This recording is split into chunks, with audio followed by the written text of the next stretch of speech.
YouTubers, viewers of the tube of you. I'm Chez. Hi. I haven't got a saxophone with me today, which is quite nice. It's nice to give my neck a little rest. I just thought I would chat to you something that I talk to my students about a lot.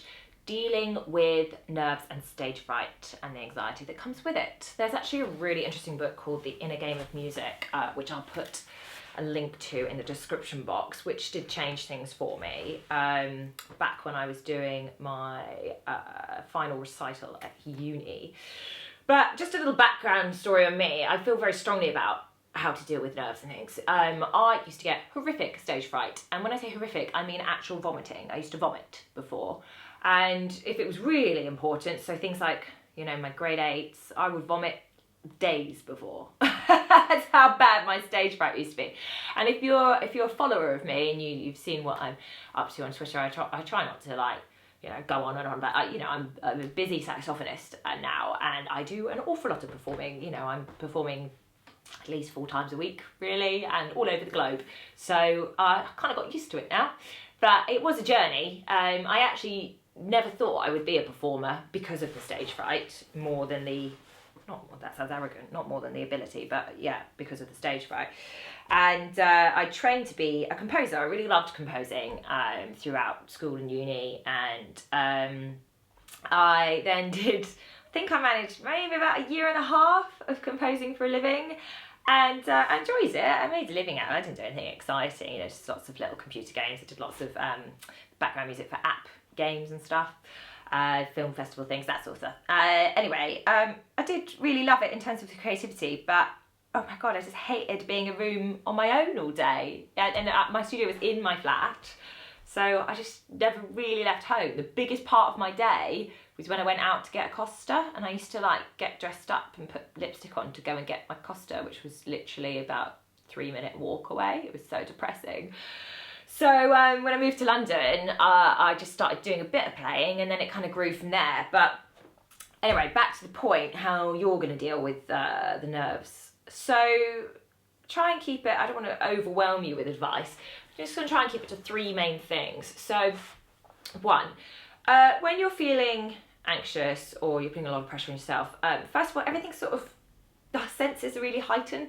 So you'll find, you notice that a light bulb's buzzing, or that, gosh, that guy's got a massive beard, or whatever it is. Like, you really struggle to focus. So first of all, really focus and try and slow down all your movements, because you've got all of this adrenaline pumping around. All your movements become a bit quicker, you become a bit like antsy. So try and physically, you know, Queen's wave, slow down everything that you're doing. So if you're playing for music, you put your music on your stand slowly. You walk to the stand slowly. You don't just go up to it and start. You think, is that stand the right height? Am I happy with that? Am I happy with the distance I am from the stand? Okay, here's my saxophone. You know, just everything, make a concerted effort to slow everything down. The second thing I would say is breathing. So trying to get rid of that adrenaline, really. You don't really want it. I remember my mum, she used to get so nervous for me. And she used to say, oh, a bit of adrenaline's a good thing, honey. It's not really. Adrenaline tells your body, you know, you're going into fight or flight, which is not really either of the things you want for a performance. So that's kind of quick movements and like, oh, I'm going to punch or I'm going to run. Actually, you're talking about intricate, small, detailed movements, which takes much more focus than that, and you need to be quite calm. So the best way to get rid of that adrenaline is to take your slow breath in and out. I do a lot of Bikram yoga. I'm really, really into the breathing stuff. I'm a believer in yoga. So if you try just kind of slowing your breath down, you're like, this isn't really working. Try breathing in for 4, out for 8, or start a bit slower than that. Maybe breathe in 2 and out 4. And you don't have to make a noise.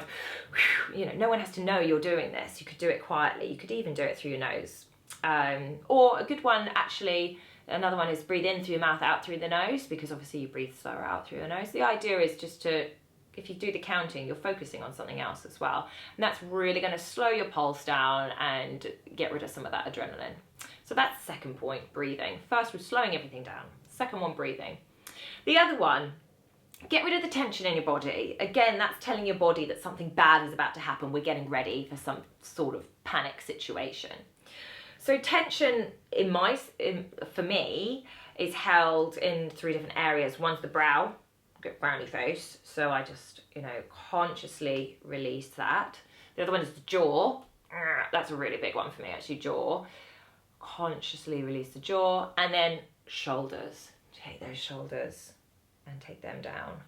So think about where you're wearing your tension and try and release that. It might even be your back. Try and release it. Hopefully, combine those 3 things and you'll be ready for a really, really great performance. I hope that was helpful. If you don't already subscribe to the channel, please do. I've got so many good tips and they're all free. So do get involved, and loads of tunes to learn and things. I've got a whole playlist on transcriptions and tunes that are great for the saxophone. So do check those out.